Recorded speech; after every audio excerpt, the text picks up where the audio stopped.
কোরআনে কারিমে যে সমস্ত নারীর উল্লেখ আছে আমরা একটু জানার চেষ্টা করি সংক্ষেপে। প্রথমেই সবার আগে যার নাম আসে মারিয়াম, যার আলোচনা কোরআনের পৃষ্ঠায় পৃষ্ঠায় পাড়ায় পাড়ায় সূরায় সূরায় রয়েছে, বিভিন্ন জায়গায় জায়গায় আল্লাহ তাআলা করেছেন। সেই মারিয়াম তিনি হলেন গোটা পৃথিবীর কিয়ামত পর্যন্ত আগত আমাদের সকল মা বোনদের জন্য সবচেয়ে উজ্জ্বল উদাহরণ, সবচেয়ে উজ্জ্বল দৃষ্টান্তগুলোর একটি। কোরআনে মারিয়ামের পাশাপাশি আমাদের মা, মুমিনদের মা উম্মুল মুমিনিন নবী পত্নী আয়েশা রাদিয়াল্লাহু তাআলা আনহা, তার সম্পর্কে সূরা নূরে কয়েকটি আয়াতে আল্লাহ রাব্বুল আলামিন আলোকপাত করেছেন।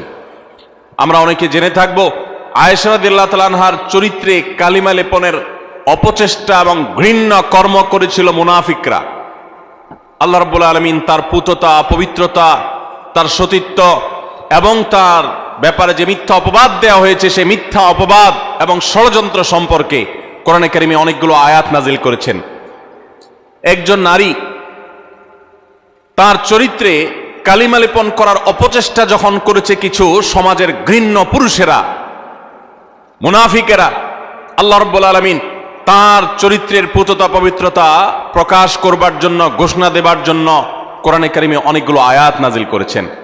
একজন নারী হিসেবে, একজন মুসলিম মেয়ে হিসেবে এই ঘটনা নিশ্চয় আমাদের জন্য আনন্দদায়ক, এই ঘটনা নিশ্চয় আমাদের জন্য প্রেরণাদায়ক। কোরআনে কারিমে আল্লাহ রাব্বুল আলামিন ইব্রাহিম আলাইহিস সালামের স্ত্রী হাজেরা এবং সারা আলাইহিমা সালাতু ওয়াস সালাম, তাদের সম্পর্কে আল্লাহ রাব্বুল আলামিন আলোকপাত করেছেন। নাম সরাসরি উল্লেখ করেননি, কিন্তু আলোকপাত হয়েছে।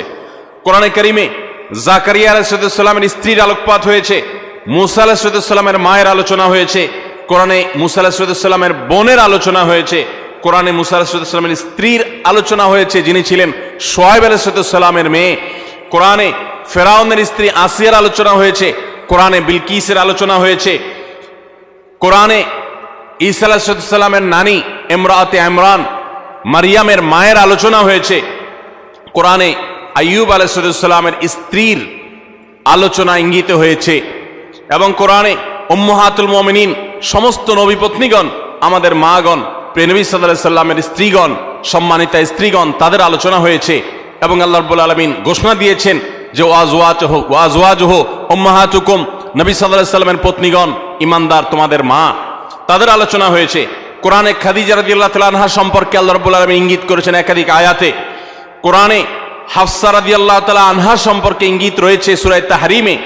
কোরআনে কারিমে যায়েনাব বিনতে জাহাশ রাদিয়াল্লাহু তাআলা আনহা সম্পর্কে আলোচনা রয়েছে। কোরআনে আরো বহু নারীর সম্পর্কে আলোচনা হয়েছে। আমরা কোরআনে এত নারীর আলোচনা রয়েছে, এত নারীর ইতিহাস রয়েছে, গুরুত্বপূর্ণ দিক উঠে এসেছে, সেটা আমরা অনেক মুসলিমরাও জানি না। ভাইরা আমার, এর পাশাপাশি আল্লাহ রাব্বুল আলামিন কোরআনে কারিমে এমন কিছু নারীর উদাহরণ তুলে ধরেছেন যারা তাদের অবাধ্যতার কারণে, তাদের নাফরমানের কারণে, তাদের মন্দ স্বভাবের কারণে, তাদের কুফরির কারণে, তারা আল্লাহর অবাধ্য হওয়ার কারণে, তাদের খারাপ পথে চলে যাওয়ার কারণে তাদের করুণ পরিণতি, আল্লাহর শাস্তির মুখোমুখি হতে হয়েছে, পৃথিবীর ইতিহাসে আস্থা করে নিক্ষিপ্ত হয়েছে। তাদের ইতিহাসও আল্লাহ তাআলা তুলে ধরেছেন শুধুমাত্র আমার মা বোনদের জন্য, ইমানদার মহিলাদের জন্য, তারা যেন সেখান থেকে শিক্ষা গ্রহণ করতে পারেন। ভাইরা আমার, কোরআনে কারিমের সূরা তাহরিম গুরুত্বপূর্ণ একটি সূরা রয়েছে। এই সূরা তাহরিমের শেষ তিনটি আয়াত 10, 11 এবং 12, এই তিনটি আয়াতে আল্লাহ রাব্বুল আলামিন চারজন নারীর দৃষ্টান্ত দিয়েছেন। চারজন নারীর দৃষ্টান্ত দিয়েছেন। এই চার নারীর মধ্যে দুজন ছিলেন আল্লাহর প্রিয় বান্দী, দুজন ছিলেন আল্লাহ তাআলার অনুগত, দুজন ছিলেন আল্লাহর একান্ত বান্দী, আল্লাহর প্রিয় মানুষ, আর দুজন নারী ছিলেন এমন যারা আল্লাহর অবাধ্যতায় লিপ্ত হয়েছেন, যারা আল্লাহর নাফরমানি করেছেন, যারা আল্লাহর প্রতি ঈমান আনে নাই, যারা কুফরি করেছে। আল্লাহ রাব্বুল আলামিন ভালো এবং মন্দ পাশাপাশি রেখে আমাদের সামনে উদাহরণ রেখে আমাদের মায়ের জাতিকে সেখান থেকে শিক্ষা গ্রহণ করার, তাদের করণীয় নির্ধারণ করার নির্ধারিত ঘোষণা এবং শিক্ষা দেওয়ার জন্য আল্লাহ তাআলা এগুলো উল্লেখ করেছেন।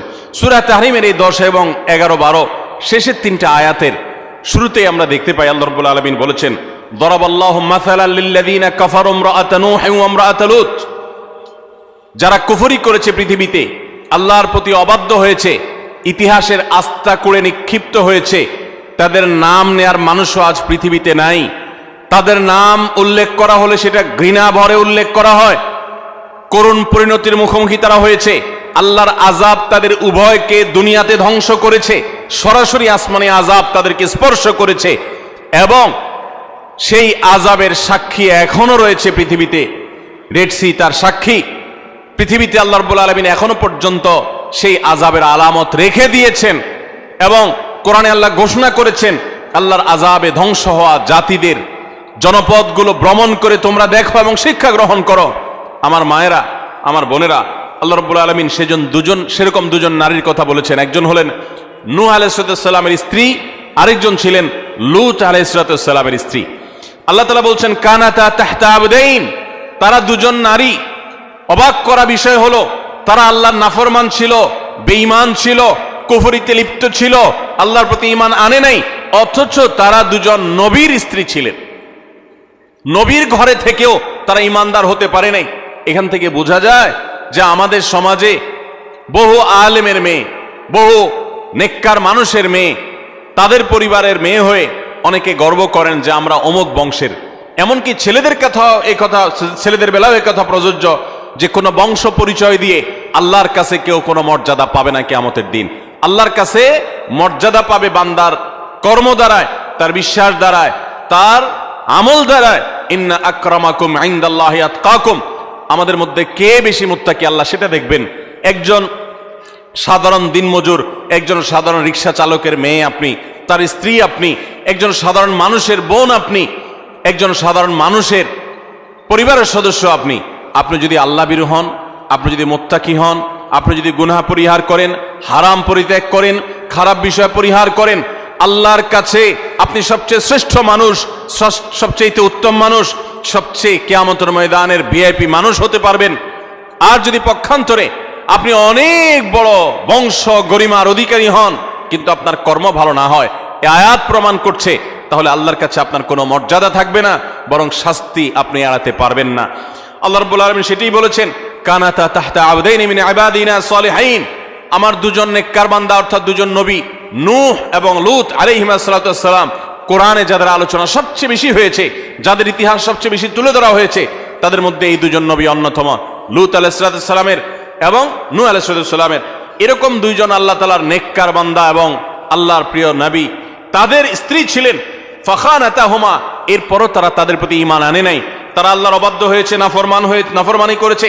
ফালাম ইউগনিয়া মিনাল্লাহি শাইআ, এজন্য তারা নবীর স্ত্রী হয়েও কোনো লাভ হয় নাই, কোনো কাজে আসে নাই। ওয়াকিলা দুখুলান নার মা আদ-দাখিলিন, বরং তাদেরকে জাহান্নামে প্রবেশ করার জন্য পরিষ্কারভাবে বলে দেওয়া হয়েছে, অর্থাৎ তোমাদের কৃতকর্মের দরুন তোমরা জাহান্নামে নিক্ষিপ্ত হও, সেই করুণ পরিণতির কথা তাদেরকে জানিয়ে দেওয়া হয়েছে। ঠিক এর পাশাপাশি আল্লাহ রাব্বুল আলামিন দুজন ভালো নারীর দৃষ্টান্ত দিয়েছেন পরবর্তী দুটি আয়াতে। সেই ভালো নারী যাদের দৃষ্টান্ত আল্লাহ রাব্বুল আলামিন দিয়েছেন সেটি হলো, তারা হলেন ওয়াদরাবাল্লাহু মাসাল লিল্লাযিনা আমানু ইমরাআতা ফিরআউন, যারা ঈমানদার তাদের সম্পর্কে আল্লাহ রাব্বুল আলামিন বলেছেন যে ঈমানদারদের জন্য উজ্জ্বল উদাহরণ দৃষ্টান্ত হলো ফেরাউনের স্ত্রী। ফেরাউন আল্লাহর অবাধ্য ছিল, নাফরমান ছিল, অথচ তার স্ত্রী আসিয়া আলাইহিস সালাম তিনি ছিলেন আল্লাহর অনুগত বান্দা, আল্লাহর প্রতি ঈমান এনেছেন। ইয ক্বালাত রাব্বি ইবলি ইনদাকা বাইতান ফিল জান্নাহ, তোমরা স্মরণ করো সেই সময়ের কথা যখন এই পাপিষ্ঠ ফেরাউন নিজের স্ত্রীকে কঠিন এবং পীড়াদায়ক যন্ত্রণাদায়ক শাস্তি দিয়ে তাকে হত্যা করেছে নির্মমভাবে।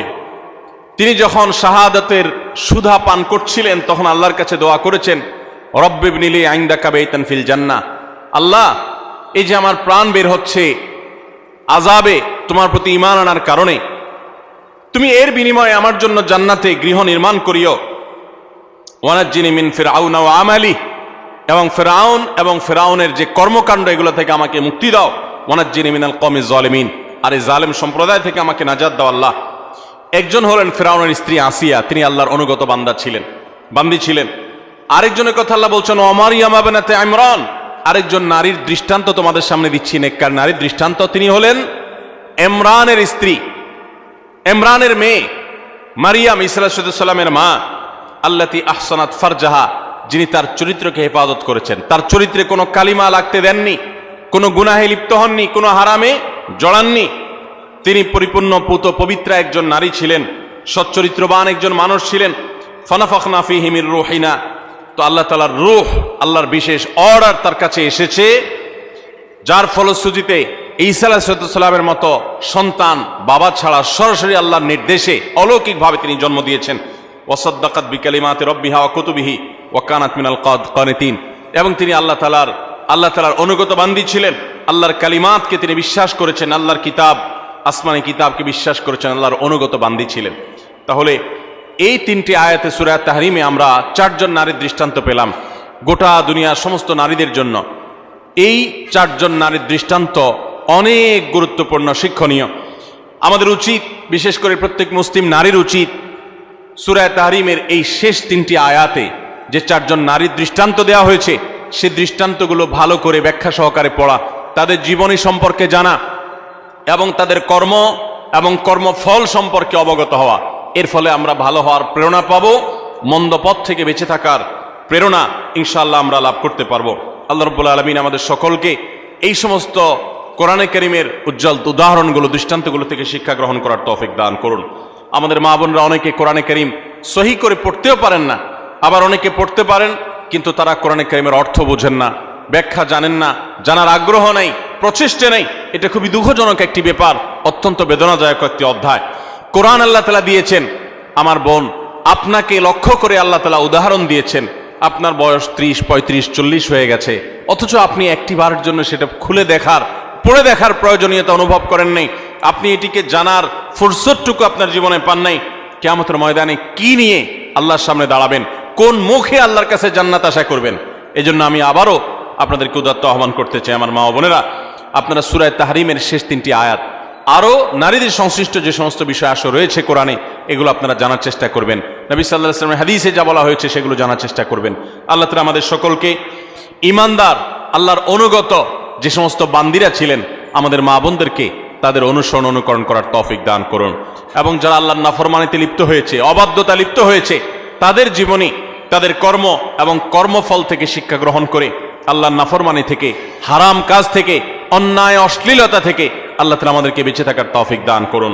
ভাইরা আমার, কোরআনে কারীমের নারীদের যে আলোচনা রয়েছে শুধু কোরআনেই নেই, নবী সাল্লাল্লাহু আলাইহি ওয়াসাল্লামের হাদিসেও আমরা দেখতে পারি যে নারীদের জন্য কত আলোচনা রয়েছে। আমরা কোরআন এবং হাদিসে নারীদের এমন 11টি বিশেষ বৈশিষ্ট্যের কথা উল্লেখ করতে চাই আজ, যে বৈশিষ্ট্যের কথা একজন মুসলিম নারী হিসাবে গর্বিত হওয়ার জন্য যথেষ্ট। আপনি নারী হিসাবে জন্ম লাভ করার জন্য আনন্দিত হতে হলে এই 11টি বৈশিষ্ট্য, এটার দিকে দেখাটাই যথেষ্ট। নারী জন্মের আনন্দ আপনি অনুভব করবেন শুধুমাত্র এই 11টি পয়েন্ট আপনি জানতে পারলে। আমরা অনেক মা বোনরা আছি, তারা জানি না। আমি আবারও বলছি, নারী অধিকারের নামে, নারী মুক্তির নামে, নারী স্বাধীনতার নামে, নানা মুখরোচক স্লোগানের নামে অনেক মুসলিম বোনদেরকে, মুসলিম মেয়েদেরকে আজ ভুল পথে পরিচালিত করা হচ্ছে। যারা পরিচালিত করছে তাদের সে সমস্ত কথায় পা দিয়ে যারা ইতোমধ্যে আল্লাহর অবাধ্যতায় লিপ্ত হয়েছেন, নাফরমানিতে লিপ্ত হয়েছেন, গুনাহের জগতে পা দিয়েছেন, তারা একটা পর্যায়ে তাদের জীবন ধ্বংস হয়ে যাওয়া, তাদের জীবনে হারিয়ে যাওয়া সম্পদ সম্পর্কে তাদের অনুভূতি, উপলব্ধি জাগ্রত হয়েছে এবং তারা ফিরে এসেছেন।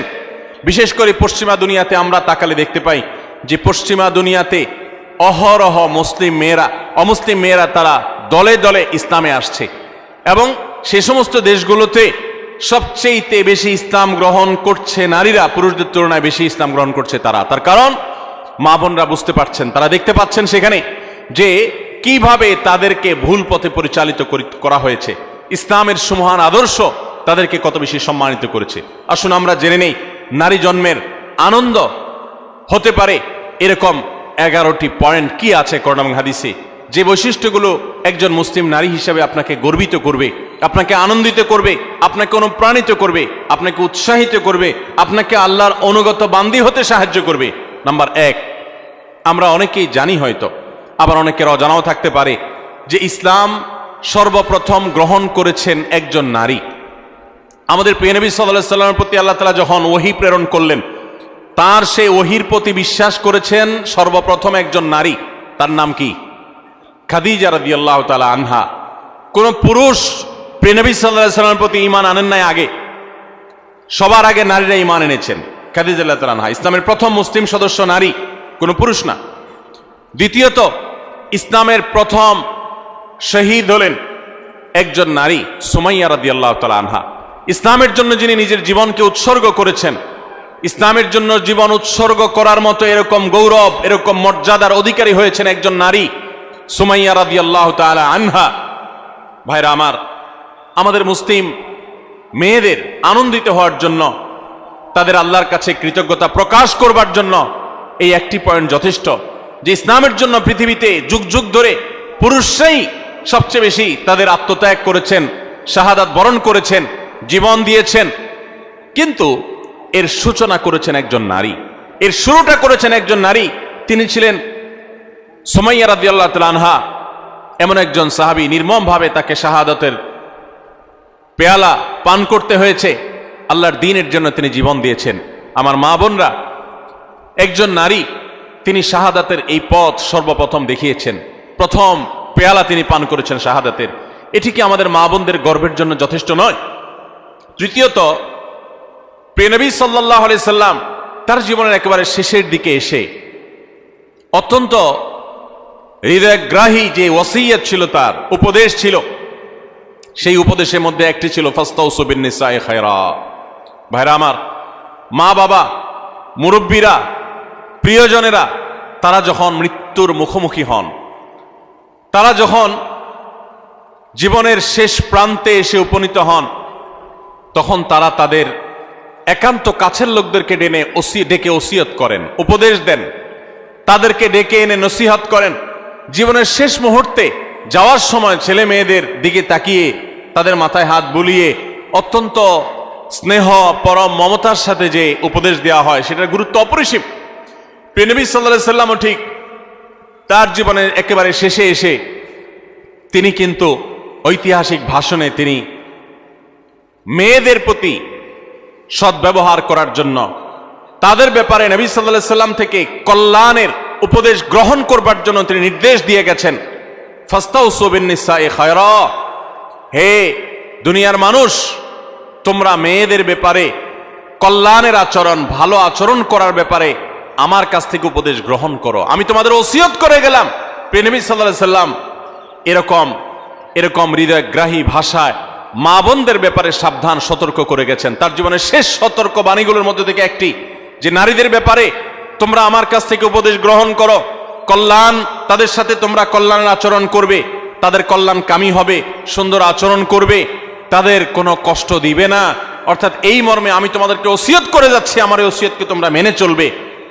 মায়েদের আনন্দের একটা বিষয় এটি, তাদের গর্ব করার মতো একটি বিষয় এটি, যে প্রিয় নবী সাল্লাল্লাহু আলাইহি সাল্লাম জীবনের শেষ ওসিয়তগুলোর মধ্যে থেকে একটি ছিল আমাদের ব্যাপারে, আমাদের ব্যাপারে যেন সবাই সজাগ থাকে, সুন্দর দৃষ্টি রাখে। নাম্বার 4, আমরা জানি যে কোরআনে কারিমে আল্লাহ রাব্বুল আলামিন নারীদের সূরা নামে সূরা রেখেছেন, পুরুষদের সূরা এরকম নামে, অর্থাৎ পুরুষদের সংশ্লিষ্ট সূরা বলতে আলাদা কোনো সূরা রাখেন নাই। শুধু তাই নয়, কোরআনে কারিমের সবচেয়ে বড় দীর্ঘ আয়াতনের গুরুত্বপূর্ণ সূরা হলো সূরাতুন নিসা। এই সূরাতুন নিসা আল্লাহ তাআলা নারীদের নামে নামকরণ করেছেন। সেখানে নারীদের সমস্ত অধিকারগুলো, তাদের বিধিবিধানগুলো, তাদের মর্যাদা, তাদের করণীয়, তাদের জন্য মোটিভেশন আল্লাহ তাআলা সেখানে রেখেছেন। শুধু সূরা নিসাই নয়, কোরআনে কারিমে আল্লাহ রাব্বুল আলামিন সূরা নিসার পাশে সূরা তাহরিম, সূরা তালাক, সূরা মুজাদালা, অনেকগুলো সূরা নারীদের জন্য, নারীদের বিধিবিধান সংশ্লিষ্ট বিষয়গুলোর জন্য তাআলা নাজিল করেছেন। এগুলো এক একটা 2 পৃষ্ঠা 4 পৃষ্ঠার সূরা, আর সূরা নিসা তো বহু পৃষ্ঠা সম্বলিত সূরা। কোরআনে কারিমে 25 জন নবী রাসূলের আলোচনা যেরকম রয়েছে, ঠিক একইভাবে 20-25 জন মহিয়সী নারীর আলোচনা কোরআনে রয়েছে। কোরআনে আল্লাহ রাব্বুল আলামিন এতগুলো নারীর আলোচনা, বিভিন্ন প্রসঙ্গে যে ইঙ্গিত করেছেন, আলোচনা করেছেন, এখান থেকে মাতৃজাতির প্রতি যে মর্যাদা রয়েছে সেটি ইসলামে যে মর্যাদা রয়েছে সেটি প্রকাশিত হয়। এই নারী হিসাবে আনন্দিত হওয়ার জন্য এই পয়েন্টটা কি যথেষ্ট নয়, যে কোরআন তাদেরকে এত গুরুত্ব দিয়েছে, এত মর্যাদা দিয়েছে? সম্মানিত উপস্থিতি, 5 নম্বর, নবী সাল্লাল্লাহু আলাইহি সাল্লামের ঐতিহাসিক বক্তব্য, ঐতিহাসিক হাদিস রয়েছে, আপনারা অনেকে জানেন। তিনি বলেছেন, খায়রুকুম লি আহলি ওয়া আনা খায়রুকুম লি আহলি। পুরুষদের জন্য তিনি নারীদের নারীদের কাছ থেকে ভালো হওয়ার সার্টিফিকেট নেওয়াকে ভালো হওয়ার পূর্ব শর্ত হিসেবে উল্লেখ করেছেন। এটা নারী জাতির জন্য আনন্দের বিষয় যে পৃথিবীর কোন পুরুষ তিনি আল্লাহর খাতায় ভালো এটা তার নাম লেখাতে হলে, আল্লাহর কাছে ভালো প্রমাণ হতে হলে তার স্ত্রীর কাছে তিনি ভালো এই সার্টিফিকেট নিতে হবে। সার্টিফিকেট নেওয়া বলতে কাগজে সার্টিফিকেট না, যে ব্যক্তি তার আচার আচরণ দ্বারায়, তার কর্মকাণ্ড দ্বারায়, তার উত্তম ব্যবহার দ্বারায়, তার সুন্দর আখলাক দ্বারায় তার স্ত্রীকে এতটা সন্তুষ্ট করতে পেরেছে যে স্ত্রী মন থেকে তার স্বামীকে ভালো মানুষ হিসেবে জানে, এই সার্টিফিকেট, এই সাক্ষ্য স্ত্রীর কাছ থেকে এই মূল্যায়ন পাওয়ার আগ পর্যন্ত মানুষ আল্লাহর কাছে শ্রেষ্ঠ হয় না। নবী সাল্লাল্লাহু আলাইহি সাল্লাম এই ঐতিহাসিক বাণীর মাধ্যমে নারী জাতিকে কোন মর্যাদা আসীন করেছে চিন্তা করুন। আমাদের দেশের চারিত্রিক সনদপত্র বিভিন্ন জনপ্রতিনিধিগণ ইস্যু করে থাকেন, মেম্বার, চেয়ারম্যান, কমিশনাররা দিয়ে থাকেন। এর ফলে তাদের একটা মর্যাদা বোঝা যায় যে তারা সাধারণ নাগরিকের, সাধারণ মানুষের, সর্বস্তরের মানুষের চারিত্রিক সনদপত্র ইস্যু করে থাকেন। ইসলাম সমস্ত পুরুষদের চারিত্রিক সনদপত্র ইস্যু করার অধিকার নারীদের হাতে দিয়েছেন, স্ত্রীদের হাতে দিয়েছেন। স্ত্রী যদি বলে যে আমার স্বামী, তার আচার আচরণ, ব্যবহার, তার কর্মকাণ্ড সবকিছু মিলিয়ে তিনি একজন ভালো মানুষ, এটি আমি বলতে পারি, এটা যদি মন থেকে কোনো নারী তার স্বামী সম্পর্কে সাক্ষ্য দেন, তাহলে আল্লাহর কাছে তিনি অত্যন্ত মর্যাদাবান মানুষ হিসেবে প্রমাণিত হন। সময়ত উপস্থিতি, এখান থেকে মায়ের জাতি, নারী জাতির প্রতি ইসলাম যে মর্যাদা দিয়েছে সেটা দিনের আলোর মতো পরিষ্কার হয়ে যায়। নবী করিম সাল্লাল্লাহু আলাইহি সাল্লাম আরো বলেছেন, ওয়া আনা খায়রুকুম লি আহলি, তোমরা প্রত্যেকটা পুরুষ তোমাদের স্ত্রীদের কাছে ভালো আচরণ করে যতটা ভালো হতে পেরেছো, নবী সাল্লাল্লাহু আলাইহি সাল্লাম তার নিজের কথা বলেছেন। 9 জন স্ত্রী থাকার পরেও তিনি তাদের সম্পর্কে তার নিজের বক্তব্য হলো যে আমি আমার সমস্ত স্ত্রীদের কাছে, তোমরা যতটা ভালো হতে পেরেছো স্ত্রীদের কাছে, আমি হলাম তোমাদের চাইতেও আমার স্ত্রীদের কাছে বেশি ভালো। অর্থাৎ আমার স্ত্রীরা আমাকে ভালো বনে এত বেশি জানে যেটা তোমাদেরকে তোমাদের স্ত্রীরা জানা। কত বেশি উত্তম আচরণ করলে নবী সাল্লাল্লাহু আলাইহি সাল্লাম এই আসনে আসীন হতে পেরেছেন। ভাইরা আমার, কতটা আস্থা থাকলে এভাবে বলা যায়। তো এখান থেকে নারী জাতির মর্যাদা পরিষ্কারভাবে বোঝা যায় যে পুরুষদের শ্রেষ্ঠত্ব এবং তাদের মর্যাদা, তাদের মূল্যায়ন, এটা আল্লাহ তাআলা নারীদের উপরে ন্যস্ত করেছেন। নাম্বার 6, আমাদের প্রিয় নবী সাল্লাল্লাহু আলাইহি সাল্লাম নারীদেরকে অনেক বেশি পছন্দ করতেন, ভালোবাসতেন, শ্রদ্ধা করতেন। এর মানে হলো, আপনারা জানেন মা এবং বাবা উভয়ের মর্যাদা বর্ণনা করতে গিয়ে নবী সাল্লাল্লাহু আলাইহি সাল্লাম কার মর্যাদা বেশি বর্ণনা করেছেন, বাবার না মায়ের? মায়ের। তাহলে এখানে নারীকে নবী সাল্লাল্লাহু আলাইহি সাল্লাম অগ্রাধিকার দিয়েছেন। এবং নবী সাল্লাল্লাহু আলাইহি সাল্লামের কাছে যখন সাহাবী জিজ্ঞাসা করেছেন, ইয়া রাসূলুল্লাহ আবাররু মান, আমি কার সাথে বেশি সদাচরণ করব? নবী সাল্লাল্লাহু আলাইহি সাল্লাম বলেছেন, উম্মাক, তোমার মায়ের সাথে। এরপরে আবার সাহাবী জিজ্ঞাসা করলেন, এরপর তিনি বলেছেন এরপরও তোমার মায়ের সাথে। এরপর জিজ্ঞাসা করলেন আবারও সাহাবী, বুঝলাম, এরপর কার সাথে করব? নবী সাল্লাল্লাহু আলাইহি সাল্লাম বলেন, এবারও বলেন তোমার মায়ের সাথে। তারপর যখন সাহাবী জিজ্ঞাসা করলেন চতুর্থবার, তখন বললেন তোমার বাবার সাথে। তার মানে 3টা পুরস্কার যদি থাকে, gold medal, bronze medal, silver medal, এই সব মেডেল পুরস্কারগুলো একেবারে প্রথম, দ্বিতীয়, তৃতীয় সব পুরস্কারগুলো নবী সাল্লাল্লাহু আলাইহি সাল্লাম দিয়েছেন মাকে। আর 4 নম্বর সান্ত্বনা পুরস্কার দিয়েছেন বাবাকে। তাহলে এখানে মায়ের মর্যাদা বেশি দেওয়া হয়েছে না বাবার মর্যাদা বেশি দেওয়া হয়েছে? দিনের আলোর মতো পরিষ্কার। একজন মুসলিম নারীর জন্য কি এটা আনন্দের বিষয় নয়? প্রিয় নবী সাল্লাল্লাহু আলাইহি সাল্লাম মেয়েদেরকে কতটা অগ্রাধিকার দিতেন দেখেন। তিনি বলেছেন, আমি মেয়েদেরকে বেশি ভালোবাসি। এর মানে মা এবং বাবার মধ্যে যখন কম্পেয়ার করা হয়, তুলনা করা হয়, তখন মাকে তিনি বেশি পছন্দ করতেন বাবার তুলনায়। এবং ভাই এবং বোনের মধ্যে যখন কম্পেয়ার করা হয়, তখন বোনের প্রতি বেশি। এবং ছেলে এবং মেয়ের মধ্যে যখন কম্পেয়ার করা হয়, তখন নবী আলাইহিস সালাম মেয়েদের প্রতি টান, মেয়ের প্রতি টান বেশি ছিল। এই ছিল নবী সাল্লাল্লাহু আলাইহি সাল্লামের মেয়ে জাতির প্রতি, নারী জাতির প্রতি, মাতৃজাতির প্রতি তার মহানুভবতা, তার ভালোবাসা, তার আন্তরিকতা, তার স্নেহ মমতা। তাদেরকে এতটা শ্রদ্ধা তিনি করতেন, এতটা সম্মান তিনি করতেন। আমরা অনেক পুরুষ আছি, আমাদের মা বোনদেরকে তুচ্ছতাচ্ছিল্য করে কথা বলি, তাদেরকে অপমান করে কথা বলি। আমাদের আল্লাহকে ভয় করা উচিত। তারা ভুল করলে সেটা উত্তম উপায়ে সংশোধন করা উচিত, ব্যবহার খারাপ করা উচিত নয়। যাই হোক, তাহলে 6 নম্বরে আমরা জানলাম যে মাতৃজাতির আনন্দের বিষয় হলো, নারী জাতির আনন্দের বিষয় হলো, মুসলিম নারীর আনন্দের বিষয় হলো, তার মর্যাদার বিষয় হলো যে নবী সাল্লাল্লাহু আলাইহি সাল্লাম তাদেরকে ভালোবাসতেন। পুরুষদের তুলনায় সবসময় নারীদেরকে তিনি অগ্রাধিকার দিতেন, বেশি পছন্দ করতেন, ভালোবাসতেন। নাম্বার 7, জান্নাত নারীদের জন্য আল্লাহ তাআলা সবচেয়ে সহজ করেছেন। পুরুষদের তুলনায় নারীদের জন্য জান্নাত অনেক সহজ করা হয়েছে। একজন পুরুষ তাকে জান্নাতে যেতে হলে তাকে হালাল উপার্জন করতে হয়। আর ইসলাম উপার্জনের কোনো দায় দায়িত্ব মেয়েদের উপরে চাপান নাই। যতদিন বিয়ে না হবে তিনি বাবার দায়িত্বে থাকবেন। যখন বিয়ে হয়ে যাবে স্বামীর দায়িত্বে চলে যাবেন। স্বামী মারা যাবে ছেলেদের দায়িত্বে চলে যাবেন, ভাইদের দায়িত্বে চলে যাবেন। কিন্তু নারী, তাকে তার নিজের ভরণ পোষণের জন্য ইসলাম বলে নাই স্ট্রাগল করতে, বরং তার জন্য পুরুষরা স্ট্রাগল করতে বাধ্য। আর পুরুষরা যখন স্ট্রাগল করতে যায়, উপার্জন করতে যায়, কামাই রোজগার করতে যায়, তখন তার হালাল হারাম বাজ বিচার করতে হয়। কাজটা কিন্তু সহজ না। হারাম থেকে বেঁচে থেকে আবার পয়সা করে কামাই করে এনে পরিবারের ভরণ পোষণের ব্যবস্থা করা, এটা খুব সহজ কাজ না। এই জন্য পুরুষকে জান্নাতে যেতে হলে শুধু 5 ওয়াক্ত নামাজ পড়লে, রমজান রোজা রাখলে এবং মৌলিক কিছু কাজ করলেই যথেষ্ট হয় না, তাকে হালাল উপার্জন করতে হয়, হারাম থেকে বাঁচতে হয়। নারীর জন্য এই সমস্ত হ্যাসেল নাই, তাদের জন্য অনেক সহজ। নবী করিম সাল্লাল্লাহু আলাইহি সাল্লাম বলেছেন, ইযা সাল্লাতিল মারআতু খামসাহা ওয়া সামাত শাহরাহা ওয়া আতাআত যাওজাহা ওয়া হাফিজাত ফারজাহা। কোন নারী যখন 4টি কাজ করে, 5 ওয়াক্ত নামাজ যখন পড়ে, রমজানের রোজা যখন ঠিকমতো রাখে এবং স্বামীর আনুগত্য, স্বামী যদি অন্যায় কোনো কথা না বলে তাহলে তাকে মেনে চলে, মান্য করে, শ্রদ্ধা করে, অভিভাবক হিসাবে তার সিদ্ধান্তকে মেনে চলে এবং নিজের ইজ্জত আবরুর হেফাজত করে, কোনোভাবে চরিত্রহীন নারীদের কাতারে সামিল হয় না, গুনাহ করে না। সেটা ইমোতে হোক, সেটা সোশ্যাল মিডিয়াতে হোক, মেসেঞ্জারে হোক, ফেসবুকে হোক, ইউটিউবে হোক, অনলাইনে হোক, অফলাইনে হোক, বিবাহ বহির্ভূত সম্পর্কের মাধ্যমে হোক, কোনোভাবে নিজের চরিত্রকে নষ্ট করে না। এই নারী, আল্লাহ রাব্বুল আলামিন তাকে জান্নাতের যে কোনো দুয়ার দিয়ে প্রবেশ করার সুযোগ দান করবে। ভাইরা আমার, এই যে মর্যাদা দেওয়া হলো, জান্নাতে প্রবেশ করা তাদের জন্য সহজ করে দেওয়া হয়েছে। 4টি আমল তাদেরকে জান্নাতে যেতে সাহায্য করবে। আর পুরুষ তাকে অনেক স্ট্রাগল করে তারপরে তাকে জান্নাতে যেতে হয়। এটা নারী জাতির জন্য আনন্দের বিষয়। নাম্বার 8, মেয়েরা যদি হজ করে তাহলে তাদের সেই হজ জেহাদের সমতুল্য। পুরুষ হজ করলে হজের সওয়াব পাবে, বাস এটুকু। একজন নারী যখন হজ করেন তখন তিনি পুরুষদের মতো হজের সওয়াব তো পাবেনই, পাশাপাশি ইসলাম তাকে জেহাদে শামিল হয়ে পুরুষ যেরকম মর্যাদা পায়, হজ করার মাধ্যমে নারীকে সেই মর্যাদা দেয়। হজ্জুহুন্না জিহাদ। নবী সাল্লাল্লাহু আলাইহি সাল্লাম তাদের নারীদের হজকে জিহাদের সাথে তুলনা করেছেন। এটা তাদের মর্যাদার ব্যাপার, এটা তাদের জন্য স্পেশাল।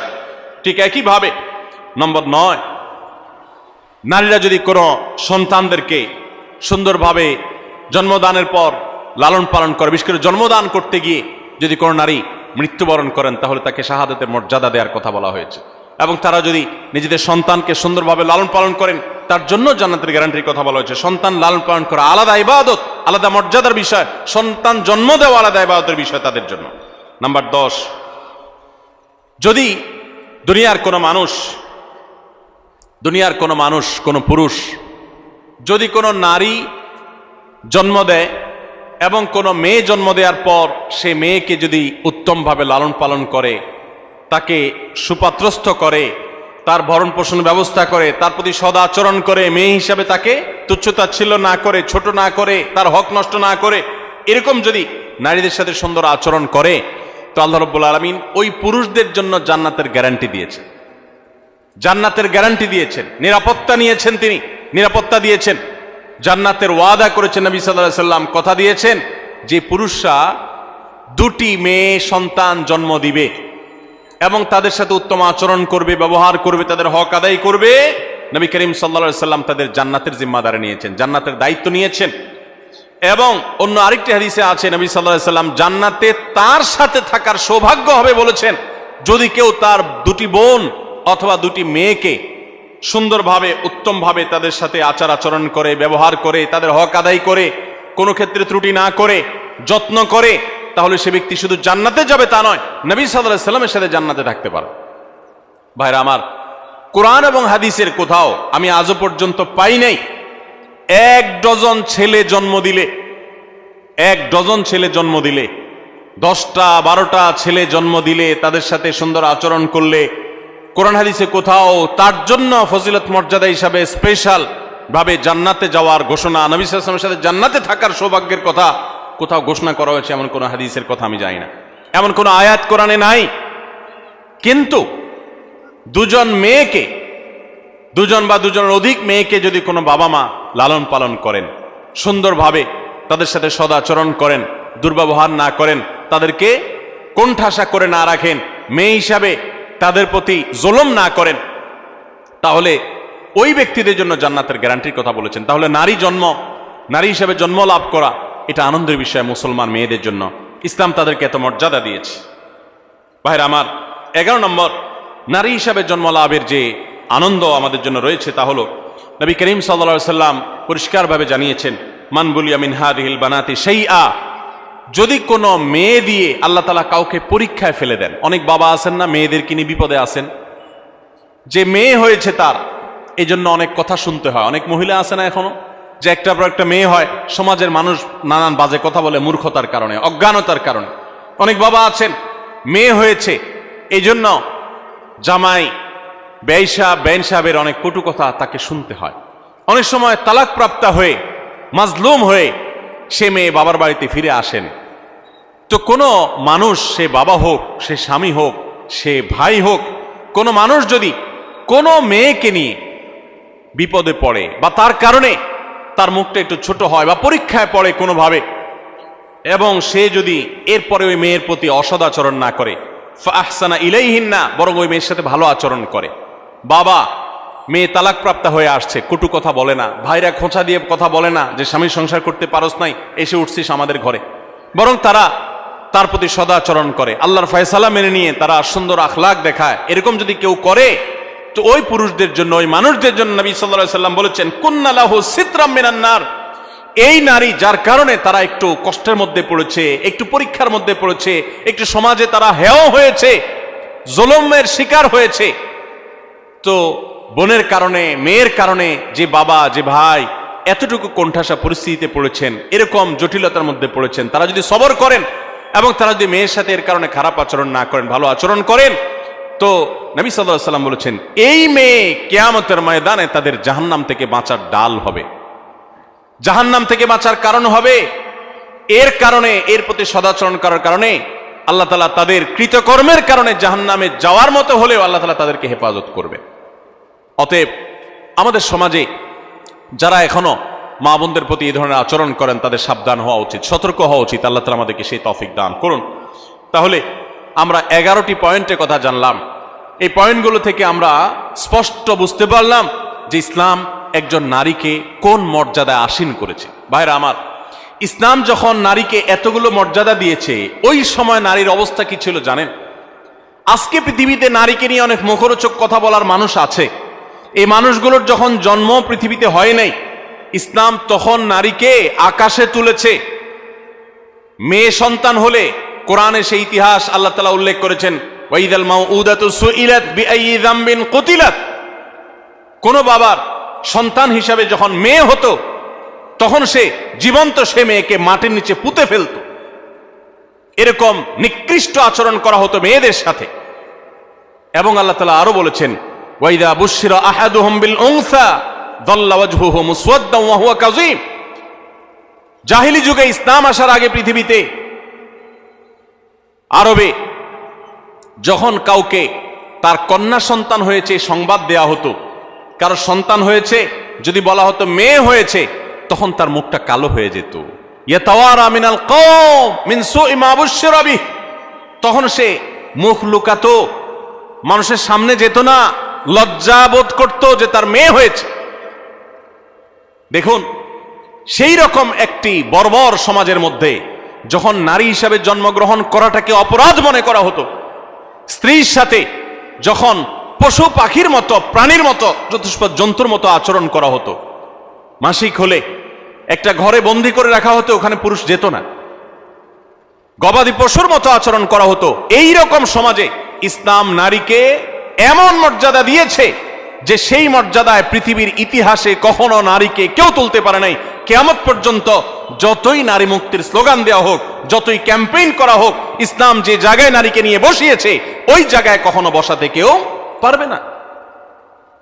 এতগুলো মর্যাদার কথা ইসলাম নারীদের জন্য দিয়েছে। আমাদের অনেক মা বোন, এমনকি অনেক পুরুষরা, আমরা অনেক মুখরোচক স্লোগান শুনে প্রতারিত হয়ে যাই, আমরা ধোকায় পড়ে যাই, আমরা এই সমস্ত প্রতারণার ফাঁদে পড়ে আমাদের ঈমান আমল নষ্ট করি, কোরআন হাদিসের প্রতি আমাদের আস্থা নষ্ট হয়ে যায় অনেকের। দেখুন, ইসলাম একজন নারীকে যে মর্যাদাগুলো দিয়েছে, এই 11টি মর্যাদার কথা আমরা আবারও এক নজরে বলে দিচ্ছি। নাম্বার 1, প্রথম ইসলাম গ্রহণ করার গৌরব আল্লাহ তাআলা একজন নারীকে দিয়েছেন, কোন পুরুষকে দেন নাই। তিনি ছিলেন খাদিজা রাদিয়াল্লাহু তাআলা আনহা, ইসলামের প্রথম সদস্য একজন নারী। আবু বকর রাদিয়াল্লাহু তাআলা তারপর ইসলাম গ্রহণ করেছেন। সবার আগে ইসলাম গ্রহণ করেছেন কে? খাদিজা রাদিয়াল্লাহু তাআলা আনহা। নারী জাতির জন্য কত গৌরবের বিষয়, এটা আল্লাহ তাআলা এই মর্যাদা দিয়েছেন তাদেরকে। দ্বিতীয়ত, ইসলামের জন্য সবচেয়ে বড় আত্মত্যাগের বিষয় হলো শাহাদাত, নিজের জীবন আল্লাহর রাস্তায় বিলিয়ে দেওয়া। ইসলামের জন্য সর্বপ্রথম জীবন বিলিয়ে দেওয়ার এই মর্যাদা, এই গৌরব আল্লাহ তাআলা দিয়েছেন একজন নারীকে, তিনি ছিলেন সুমাইয়া রাদিয়াল্লাহু তাআলা আনহা। তৃতীয়ত, প্রিয় নবী সাল্লাল্লাহু আলাইহি সাল্লামের বিদায় হজে তার জীবনের শেষের দিকে যে ঐতিহাসিক বক্তব্য দিয়েছেন, সেই ঐতিহাসিক ভাষণে যাদের প্রতি বিশেষ যত্নশীল হওয়ার জন্য পুরুষদেরকে, অন্য সবাইকে নির্দেশ করেছেন, তারা হলেন নারীরা। ফাস্তাউসু বিন-নিসাই খায়রা, তোমরা মেয়েদের প্রতি সদাচরণ করার ব্যাপারে আমার কাছ থেকে ওসিয়ত গ্রহণ করো, আমি ওসিয়ত করতেছি তোমাদেরকে। নবী সাল্লাল্লাহু আলাইহি ওয়াসাল্লাম নারীদের প্রতি সদাচরণ করার ওসিয়ত করে গেছেন, এটা নারী জাতির জন্য গৌরবের বিষয়। নাম্বার 4, কোরআনে কারীম নারী জাতিকে এত গুরুত্ব দিয়েছে যে কোরআনের সবচেয়ে বড় সূরাগুলোর একটি হলো সূরাতুন নিসা, নারীদের সূরা। সূরায়ে নাজিল করেছেন আল্লাহ তাআলা নারীদের সূরা বলে। পুরুষদের সূরা বলতে, সূরাতুর রিজাল বলতে কোনো সূরা নাই, নারীদের সূরা বলতে সূরা আছে। শুধু তাই নয়, কোরআনে কারীমে এই সূরায় যেরকম নারীদের অধিকার, তাদের জন্য উপদেশ, তাদের প্রতি অন্যদের কর্তব্য, তাদের সংশ্লিষ্ট বিধিবিধান আলোকপাত করেছেন, ঠিক একইভাবে কোরআনে কারীমে আরো অনেকগুলো গুরুত্বপূর্ণ সূরা, কয়েক পৃষ্ঠাব্যাপী যে সমস্ত সূরা রয়েছে, সূরা তাহরিম, সূরা তালাক, সূরা মুজাদালা, নারীদের জন্য উল্লেখ করেছেন। কোরআনে 25 জন নবী রাসূলের যেরকম আল্লাহ তাআলা আলোচনা করেছেন, 20-25 জন মহিষী নারীর আলোচনা করেছেন। মারিয়ামের আলোচনা, আয়েশার আলোচনা, সারা হাজার আলোচনা, যাকার স্ত্রীর আলোচনা, মুসা ইসলামের মায়ের আলোচনা, মুসা ইসলামের স্ত্রী শুআয়ব ইসলামের মেয়ের আলোচনা, মুসা ইসলামের বোনের আলোচনা, উম্মাহাতুল মুমিনিনের আলোচনা, নবীপত্নীদের আলোচনা, বিলকিসের আলোচনা, ফেরাউনের স্ত্রী আসিয়ার আলোচনা, ইমরানের স্ত্রী তার আলোচনা, ঈসা ইসলামের নানী ঈসা ইসলাম মারিয়ামের আলোচনা, এবং আইয়ুব আলাইহিস সালামের স্ত্রীর আলোচনা, এবং খাদিজা রাদিয়াল্লাহু তাআলার আলোচনা, আয়েশা রাদিয়াল্লাহু তাআলার আলোচনা, হাফসার আলোচনা, যারা বিনতে জাহাশ রাদিয়াল্লাহু তাআলা আনহুন্না তাদের আলোচনা, এরকম আর অনেক নেককার মহিষী নারীর আলোচনা কোরআন উল্লেখ করেছেন। এ থেকে কোরআন যে নারীদের মর্যাদা সেটি বোঝা যায়। নাম্বার 5, নবী সাল্লাল্লাহু আলাইহি সাল্লাম বলেছেন, তোমাদের মধ্যে সবচেয়ে উত্তম সে যে ব্যক্তি তার স্ত্রীর কাছে ভালো হতে পেরেছে, যার স্ত্রী তার ব্যাপারে সাক্ষ্য দেয় যে আমার স্বামী একজন আসলে আপাদমস্তক ভালো মানুষ, ভেতর থেকে সাক্ষ্য যে নিতে পারে, এই মূল্যায়ন যে নিতে পারে, সেই হলো প্রকৃত অর্থে ভালো মানুষ। নারীদের কাছে পুরুষদের মর্যাদার মূল্যায়নের চাবিকাঠি এবং সুইচ নবী সাল্লাল্লাহু আলাইহি সাল্লাম তাদের হাতে দিয়ে দিয়েছেন। কত বড় মর্যাদার বিষয়টি তাদের জন্য। নাম্বার 6, নবী সাল্লাল্লাহু আলাইহি সাল্লাম সবসময় নারীদেরকে বেশি অগ্রাধিকার দিতেন, পুরুষের তুলনায় বেশি পছন্দ করতেন, ভালোবাসা দিতেন, স্নেহ মমতা দিতেন। এজন্য মেয়েদের প্রতি তার ভালোবাসা ছিল অনেক বেশি। শুধু তিনি নন, ইমাম মালিক রাহমাতুল্লাহ আলাইহি বলেছেন, আল আম্বিয়া ওয়া আবুল বানাত, নবীগণ হলেন মেয়েদের বাবা। বেশিরভাগ নবীদেরকে আল্লাহ তাআলা মেয়ে সন্তান বেশি দিয়েছেন, এটা তাদের জন্য গৌরবের। এবং এখান থেকে আমাদের শিক্ষার বিষয় রয়েছে। এবং নবী সাল্লাল্লাহু আলাইহি ওয়াসাল্লাম মা এবং বাবার মধ্যে বাবাকে অগ্রাধিকার দিতেন, এবং মেয়ের মধ্যে মেয়েদেরকে বেশি ভালোবাসতেন। এটা তার সুন্নাহ ছিল, এটা তার অভ্যাস ছিল, তিনি বেশি পছন্দ করতেন তাদেরকে। এটাও নারী জাতির জন্য আনন্দের বিষয়। নাম্বার 7, জান্নাত মেয়েদের জন্য যাওয়া অনেক সহজ, অনেক সহজ। মেয়েরা যদি 5 ওয়াক্ত নামাজ পড়ে, রমজান রোজা রাখে, স্বামীর আনুগত্য করে চলে, কোনো ঔদ্ধত্য দেখায় না, এবং নিজের চরিত্রের হেফাজত করে, তাদের জন্য জান্নাতে যাওয়া সহজ হয়। পুরুষদের মধ্যে হালাল হারাম মেনটেন করে, তারপর সেগুলো লক্ষ্য রেখে তারপর উপার্জন করার মতো আর অনেক স্ট্রাগল করে তাদেরকে উপার্জন করতে হয় না। হালাল হারাম উপার্জন করতে গিয়ে পুরুষরা মানুষকে গালি দিয়ে হারাম কামাই করে জাহান্নামে যেতে হয়, মানুষের সাথে মারামারিতে লিপ্ত হতে হয়, অনেক কঠিন পরিস্থিতির মুখোমুখি হতে হয়। এসব হ্যাসেল মেয়েদের জন্য নাই। বরং কোন নারী তিনি যদি সন্তান জন্ম দিতে গিয়ে যদি তিনি মৃত্যুবরণ করেন, তাকে শাহাদাতের মর্যাদা দেওয়া হয়, তাদের জান্নাতে যাওয়ার পথ তুলনামূলকভাবে অনেক সুগম। নাম্বার 8, মেয়েদের হজকে আল্লাহ রাব্বুল আলামিন নবী সাল্লাল্লাহু আলাইহি ওয়াসাল্লাম জিহাদের সাথে তুলনা করেছেন। তারা হজ করলে সেটা জিহাদের সওয়াব পাওয়া যায়। নাম্বার 9, মেয়েদেরকে লালন পালন করলে পুরুষদের জন্য নবী সাল্লাল্লাহু আলাইহি ওয়াসাল্লাম জান্নাতের দায়িত্ব নিয়েছেন। শুধু তাই নয়, যদি 2 জন মেয়ে 2 জন বোনকে কেউ সুন্দরভাবে লালন পালন করে, সদাচরণ করে, তাদের প্রতি বৈষম্য না করে, ছেলেদেরকে দিল মেয়েদেরকে দিল না এরকম না করে, বরং ছেলেদেরকে যা দেয় মেয়েদেরকেও দেয়, তাদের প্রতি কোনো হক নষ্ট করে না, ছোট নজরে দেখে না, বৈষম্যের নজরে দেখে না, তাদের প্রতি ভালো আচরণ করে, সুশিক্ষা দেয়, দ্বীনের শিক্ষা দেয়, আল্লাহর সাথে পরিচয় করা, সুপাত্রস্থ করে, কোনোভাবে তাচ্ছিল্য করে না, অবজ্ঞা করে না, এরকম যদি কোনো পুরুষ করে, নবী সাল্লাল্লাহু আলাইহি ওয়াসাল্লাম তার জান্নাতের দায়িত্ব তো নিয়েছেন, পাশাপাশি হাদিসে এও বলা আছে যে নবী সাল্লাল্লাহু আলাইহি ওয়াসাল্লামের সাথে জান্নাতে থাকার সৌভাগ্য লাভ হবে ওই ব্যক্তির। নবী সাল্লাল্লাহু আলাইহি ওয়াসাল্লামের সাথে জান্নাত থাকার সুযোগ পাওয়া যাবে। নাম্বার 10 আর 11 নম্বর এবং সর্বশেষ পয়েন্ট হলো, যে ব্যক্তি তার পরিবারের কোনো মেয়ের কারণে তার মুখটা ছোট হয়, বিপদে পড়ে, তালাকপ্রাপ্ত হয়েছে, জুলুম করা হয়েছে এবং সমাজে তার মুখটা ছোট হয়েছে, সমাজের মানুষ অজ্ঞানতার কারণে, মূর্খতার কারণে তাকে নানান কটু কথা শোনায়, অথবা মেয়েদের ভরণ পোষণ তার উপর বর্তাইছে কোনো কারণে, তালাক হয়ে গেছে, তখন মা, বাপ, ভাই, যারা পুরুষ সদস্য আছেন বা অন্য নারী সদস্য আছেন, সবাই যদি সেই মেয়ের সেই কষ্টের কারণে, মেয়ের কারণে, কষ্টের কারণে বা কোনো প্রকার জটিল পরিস্থিতি পড়ার কারণে যদি সবর করে, ধৈর্য ধারণ করে, নবী করিম সাল্লাল্লাহু আলাইহি ওয়াসাল্লাম বলেছেন কুন্না লাহু সিতরাম মিনান নার, তাহলে এই ব্যক্তির জন্য এই মেয়েরা আল্লাহর কাছে কিয়ামতের দিন জাহান্নাম থেকে মুক্তির কারণ হবে। এত মর্যাদা ইসলাম নারীদেরকে দিয়েছে। ভাইরা আমার, এই বিষয়ে একজন মুসলিম নারী হিসাবে আমাদের আল্লাহর কাছে শুকরিয়া আদায় করা উচিত, আল্লাহর আনুগত্য করা উচিত, আল্লাহর গোলামি করা উচিত, আল্লাহর দাসত্ব করা উচিত, আল্লাহর হুকুমগুলো মেনে চলা উচিত। আল্লাহ তাআলা আমাদের সবাইকে সেই তৌফিক দান করুন। একজন মুসলিম নারী হিসাবে জন্মলাভ করার আনন্দের 11টি পয়েন্ট, 11টি কারণ এবং আনন্দিত হওয়ার 11টি উপলক্ষের কথা আমি তুলে ধরেছি। আরো বহু পয়েন্ট আছে, কোরআন হাদিস ঘাটলে আপনি দেখবেন ইসলাম কোথায় নিয়ে গেছে নারীকে। আমি আবারও বলছি, এখন নারীদের পক্ষে অনেক লম্বা লম্বা কথা বলার মানুষ পাওয়া যায়। বেশিরভাগ যারা নারীদের অধিকার নিয়ে কথা বলে, এদের বেশিরভাগের উদ্দেশ্যই অসৎ, পদ্ধতি ত্রুটিপূর্ণ। নারীদের অধিকার দিতে গিয়ে তাদেরকে রাস্তার বাহির করে ফেলে, তাদেরকে বিপদগামী করে ফেলে। দেখুন, যারা নারীদেরকে অধিকার দেওয়ার কথা বলে, তাদের বাইরে চাকরি বাকরি ইত্যাদির বন্দোবস্ত হওয়ার পক্ষে স্লোগান দেয়, কথা বলে, মনে হয় যে তারা নারীদের উপার্জনের ব্যাপারে সিরিয়াস। তারা দেখবেন যুবতী নারীদের চাকরি দেওয়ার ব্যাপারে সিরিয়াস। যে সমস্ত নারীরা রিটায়ারমেন্টে চলে গেছেন, বৃদ্ধা হয়ে গেছেন, তাদের দেখার কেউ নাই, এদের জন্য দেখবেন চাকরির পথ এরকম সুগম তারা করতে চায় না, বেছে বেছে তারা ইয়াং মেয়েদের চাকরি দিতে চায়। এখান থেকে তাদের উদ্দেশ্যের অসততা পরিষ্কারভাবে বোঝা যায়। যাই হোক, একজন মুসলিম নারী হিসাবে আমাদের আনন্দের অনেকগুলো বিষয় আছে। আল্লাহ তাআলা আমাদেরকে সবাইকে সেজন্য শুকরিয়া আদায় করার তৌফিক দান করুন।